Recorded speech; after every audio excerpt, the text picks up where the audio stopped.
Today, you are going to get a front row seat to the incredible Sharks career of the legendary Andre Joubert. Andre, welcome back to Front Row Rugby. Thank you, Peter. Thanks for the invite. Looking forward to it.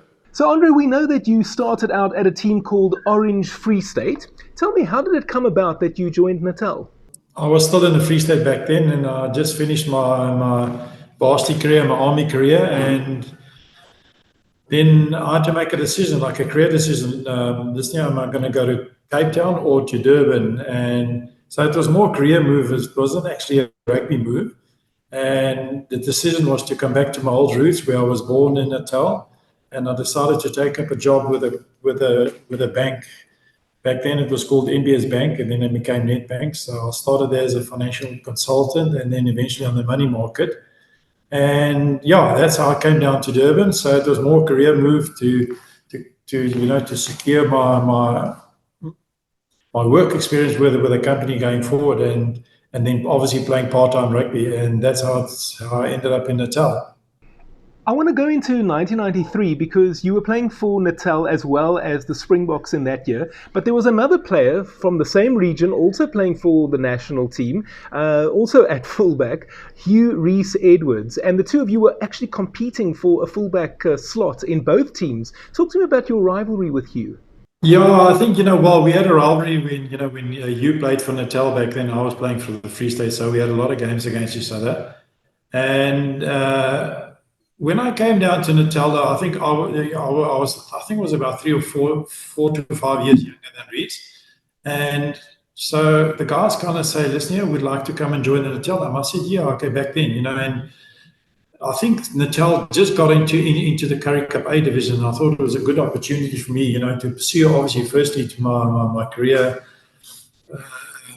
work-wise, and then at the same time, it was a good opportunity to pursue my career with Natal Rugby, which I always wanted to do, because as a schoolboy, I never played any provincial rugby. And then, yeah, so I was lucky enough that they approached me, and I carried on. And then also Reece was moving out, and he was getting, unfortunately, everybody does get a bit old. So I was just slotting in. And yeah, I must say, Reece was very good when he played for the Natal Rugby. I think he had a very good right, strong boot on him, and I must have admired him as a player when I when I played against him in Free State days. So we had a big rivalry then. But when I came down to Natal, we became good mates.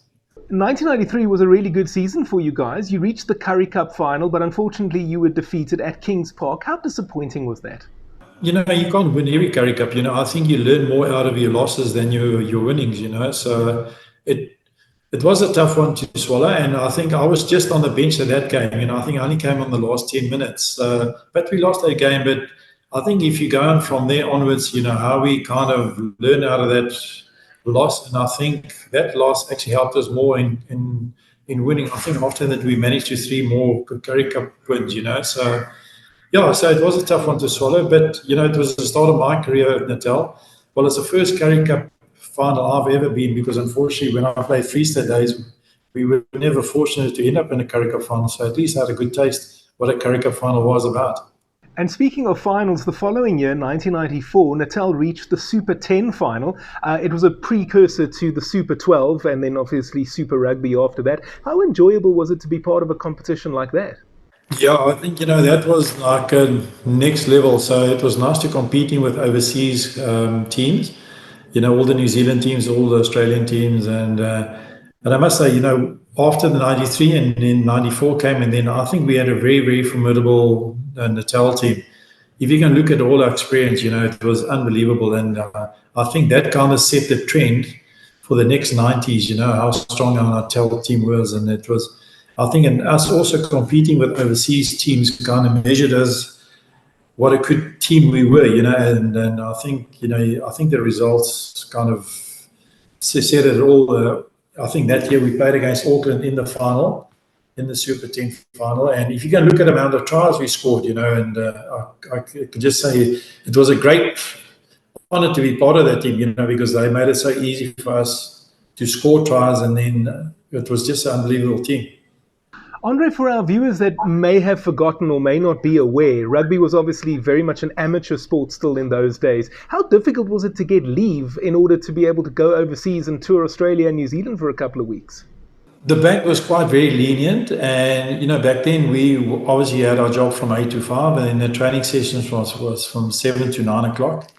And I think when we started playing Super 10, then the game kind of became a bit semi-professional. So the pressure was on then. And then I resigned eventually in 1994 from the bank. And then I started my own business, which I've still got now, which was a blessing that I started. But, so I must say in the beginning, the bank was very lenient towards leave and all that. But then as we started touring overseas, go and play Super 10 rugby because we had to go overseas. And I think back then you toured like for a month overseas to go and complete all your Super 10 games. And then to take a month's leave, and so it was a bit difficult. So I kind of made a decision this year. It's maybe a good opportunity to pursue my rugby career now and at the same time also start my own business career, which I have now. So it was a good decision back then. Absolutely. Let's move on to 1995, Andre. And last time I had you on Front Row Rugby, we discussed that wet semi-final at the Rugby World Cup. Speaking of wet matches at Kings Park, the 1995 Currie Cup final was quite a wet affair as well. But on that occasion, Natal obviously won the Currie Cup. Were there any similarities that you were feeling or experiencing at the time? We had such a good team because I think we could play in both conditions. And I think what helped us was when we toured in New Zealand, the conditions were also wet there, So I think we kind of learned out of that. And because when we played in the Super Team, we kind of more or less played in a June, July season there, which was always very, very wet. And we just kind of used that kind of experience in the Currie Cup final for 1995 in the wet conditions, So. And I think that was a good team. We could play any kind of conditions, I think that's a good sign of a good team, who can adapt to any conditions. So I think that's kind of helped us to win that 1995 Currie Cup. And what did it feel like winning the Currie Cup? Yeah, no, it was awesome. I think winning your Currie Cup is back then it was your premier competition in South Africa. And the good thing about the Currie Cup back then is it was always full strength. So all the Springboks always played, And so it was full strength. And winning our first one, or my first one, was unbelievable. And it's something I'll always cherish. And to be, it was a great honor to be part of that team. And we actually played against Province, I believe, the jersey you wear, So. That's exactly right. So as you can tell, I wasn't as happy as you were that day. But nevertheless, moving on into 1996, by that stage, the game had turned professional. It was a really good year for Natal as well, and they became the Sharks that year. Just how much different were things for the players that year? After 1995, after we won the World Cup, there was quite a bit of issues. You remember Murdoch, and then everybody wanted to become fully professional, but it was still very, very difficult, because... And then there was the issue with Murdoch, and I can't remember the other Aussie who tried to come in and lost, to try and change the players, But anyway, so 96 came, and then we kind of were semi-fully professional, and the game changed. So we put a bit more training times onto the field, so less time at the work or at the business, and then it was 96 was actually, I think, for me, was a great year. And I was voted as player for the year for South Africa. And again, then we ended up in the Currie Cup final against Transvaal back then. And I managed to score 2 tries in that game.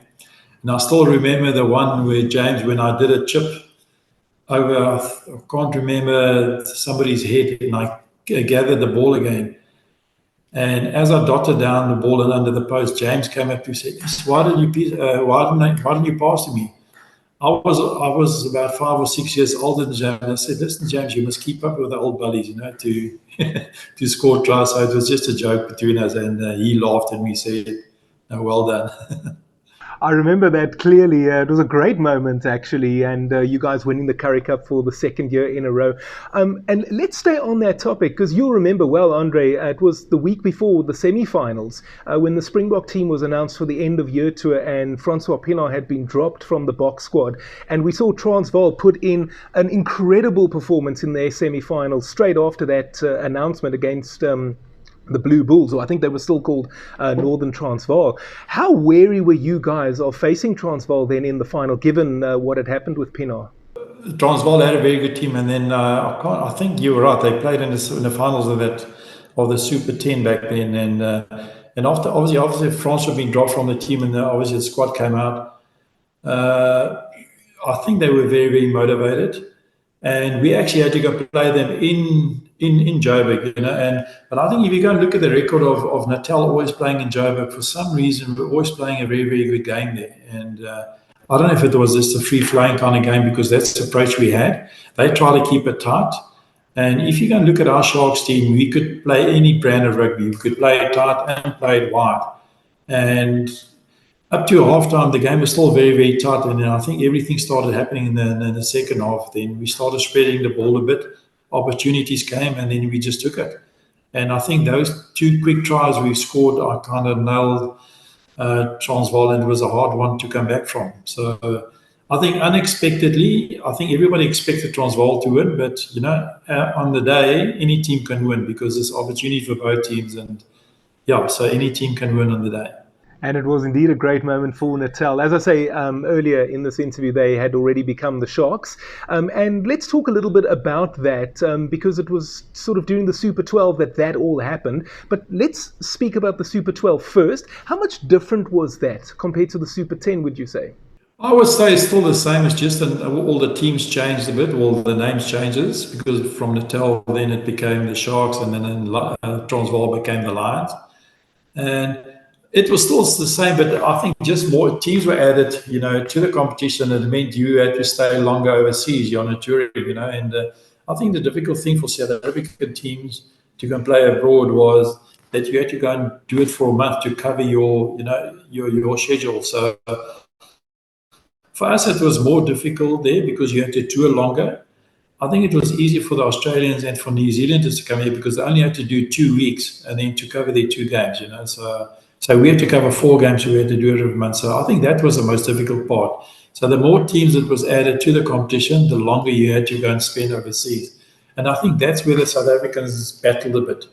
Although, the Sharks was always a good touring team, for some reason they've always kind of did well on playing abroad and then at least won most probably 70% of the games. So they always had a very good track record of touring well. And as we were saying, Natal became the Sharks during that period, Andre. How exciting was it as a player to be part of that? Because today it's recognized as one of the great marketing campaigns. Yeah, I must say the Sharks have built up a very, very good brand, and awesome to see. And if you see the following, well, back then there wasn't so much Twitter as social media is around now, but it started growing more and more. And I think the Sharks built up an awesome brand back then. And I think even still to this day is one of the strongest rugby brands around. And it was, playing under the different name. And so we just realized it was more professional now, and so I think that was the attitude we had. And we just had to prepare more professionally. And back then, we were spending more time on Kings Park. So it became like kind of a job for us, and then at night we'll have dinners together after the training session. So that's when you realize, listen, rugby is becoming a job now. It's not a sport anymore. It's actually a career going forward. And you guys did very well in that Super 12, going all the way to the final where you were beaten by the Auckland Blues. How strong was that side? Yeah, they were very, very strong. If you think of it, Lomo and Videri, 2 awesome wings. I think we managed to win Jason Little and their team. I can't remember who. Anyway, but we managed to beat them in the semi-finals in Australia, and then we went over to go and play against the Auckland Blues. And when you play abroad, especially in that, and you have to travel, because those days we didn't actually have much resting time or to adapt to jet lag and all that. I think that was a kind of a bit of a difficult one. because the first half, I think the game was still very, very close. And then the game, like the last 20 minutes, I think we ran out of gas. And that's where the Auckland Blues kind of gave us a good thumping. But they were a very, very good team. If you can look at it, how many All Blacks were part of that team. And I can honestly say they were a very, very good team, and it was very difficult to beat in Auckland. Hey, if you're enjoying this video, why not consider becoming a patron? I'll put the link on the screen as well as in the description box, and a QR code on the screen for you as well. There will be great benefits for members. Let's get back to the interview. Andre, let's come back to the Currie Cup. As we mentioned, 95, 96 back-to-back victories. As a player, would you say that one was better than the other, or is it not fair to make that kind of comparison? No, I don't say. When you come to a Currie Cup final, it's a Currie Cup final is a Currie Cup final, so you approach it as it is, and I think they were both the same. Although the one was at home, obviously I think when you play more at home, it's more pressure on you to win the Currie Cup final because everybody expects you to win it, especially at home. And the 96 one, I think it was a bit more relaxing one. I think we were a bit more on mark. Because I think the pressure was on the Lions back then because it was at home and they were the favourites. So all those kind of factors do count in the Currie Cup final, and luckily they went both our ways. And as you said a little bit earlier, Natal and the Sharks, probably the team of the 90s in South African rugby. Ian McIntosh was the man who made it all happen. Talk to me about him as a coach, and what was it about him that was so special? Yeah, I can honestly say I think he was the best coach I've ever worked with. I've worked with many coaches. I think I worked with 7 Springbok coaches in total. And I worked with Ian McIntosh and overseas coaches and everybody. And I can honestly say that Mac was an unbelievable coach. He understood the game. And I think if you look at him now, how the All Blacks play their pattern, they play very much flat rugby. And I think Mac was the guy who initiated the flat run of the fly-off onto the backline, taking the ball very flat. He started that, and even if you look at the All Blacks now, they're playing that kind of pattern. So he was an unbelievable coach, and people don't understand the heart he put into it. He was, everybody saw his fiery eyes when he was on TV watching his team playing. And he was very, very passionate for the game, but he understood the game very, very well. And he always taught me when I came back, when I joined the Sharks and from Free State, I always wanted to run the ball because I like to run the ball. And he kind of taught me, just be patient, because if you're going to run every ball, you're going to become exhausted. And he taught me how to be patient and then, take the opportunities. When the opportunity is there, you've got to take it. And so you just got to be patient in the game at the moment, back then. And that's one thing he taught me, is to be patient, but when the opportunity is there, you've got to grab it with both hands. I, in fact, had Ian McIntosh on this show as well. I believe it was the last interview he gave before he passed away, so a real privilege. And you and Mac in 1999 in the Currie Cup final, that was actually your farewell to Kings Park, Andre. How disappointing was it to lose that match? Well, it was very disappointing losing the game, but I think it was a highlight to end up in a Currie Cup final again for me and Gary, and it was also Gary's last game. But I think the reason why we lost that game is because Nick Mallet had a Springbok tour at the end of the year. And I think we lost our whole tight 5, so we had to adapt because it wasn't the same tight 5 who played the whole year through Currie Cup rugby. And so virtually our whole tight 5 weren't allowed to play because they were going to go on the end year in tour. But still, we still stayed in the game it was against the Lions, but that's how things work, One moment we win it, so I think it was just payback time. So the Lions came and beat us in our own territory, which was very sad to lose, but I think we still ended up on a high note for myself, Mac, and for Gary to be in the Currie Cup final. And I think that was a great way of ending my Shark career, to at least to be in the Currie Cup final. Andre, who was your toughest opponent? Fullback don't have opponents. We play against all kind of guys. Well, if you look at a fullback, you play against the fly-off, you play against centres and all that. But if you look at a fullback, you always play against the fly-off. And I think that kind of helped me with my positional play. I think the toughest guy to play against was Joubert because he could kick with both feet. And when I played in my freestyle days, I must have played at least 90 games against Nas. And, him always be behind a good, strong pack, always on the front foot.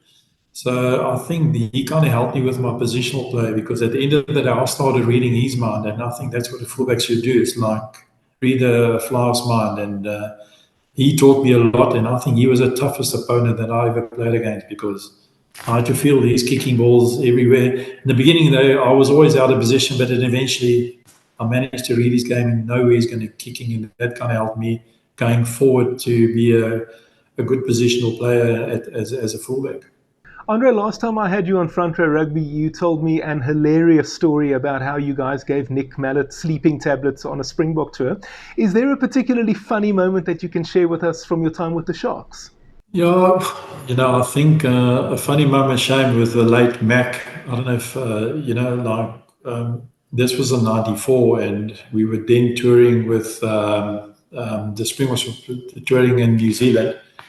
And it was just after the first test I was dropped for Theo Verensberg, and then I was on the bench for the second test. And Mac always had this special shampoo flown over, and me and Cabos that morning before the game, this parcel was dropped off at the hotel reception, and so by luck we were standing there. So the guy said, "Listen, can we please deliver this to Mr. Ian McIntosh?" So we asked what it is. So he said, "No, it's some special shampoo from South Africa that his wife sent him." I said, "Okay, no, cool." So Cabos and I thought, "Listen here, what a great moment before a big test in New Zealand, So we went and bought some pink dye and we put it into Mac's shampoo. Now, those days, the games was always about 3 o'clock, and we always got together as a team at about 11 o'clock, and we all had to go in our number ones, our jackets, and we call our number ones our jacket and tie with our grey longs, and that's how we arrived at the game. So, but before that, we always had a team meeting in the team room, and so Cabos and I were sitting there. Now we start thinking, was this a clever idea to put some pink dye into Mac shampoo? Because imagine him arriving there in his green jacket and pink hair.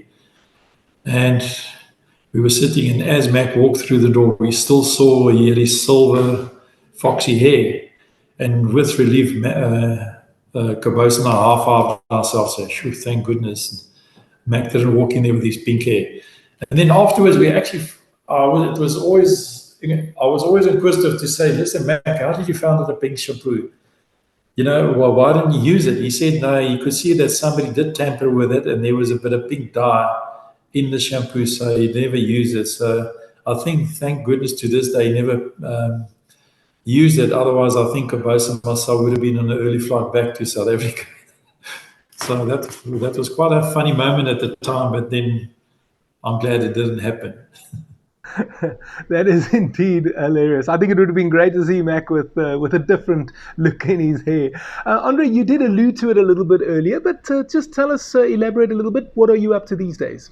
Yeah, well, I've got a business called 3C Technology, and as I said, I started back in 1994. We obviously major in office automation, telecommunication, and CCTV. So we've been around a long time now, and I must say back then, luckily I started back then, so it was something to fall back onto. So that's what I keep myself busy with.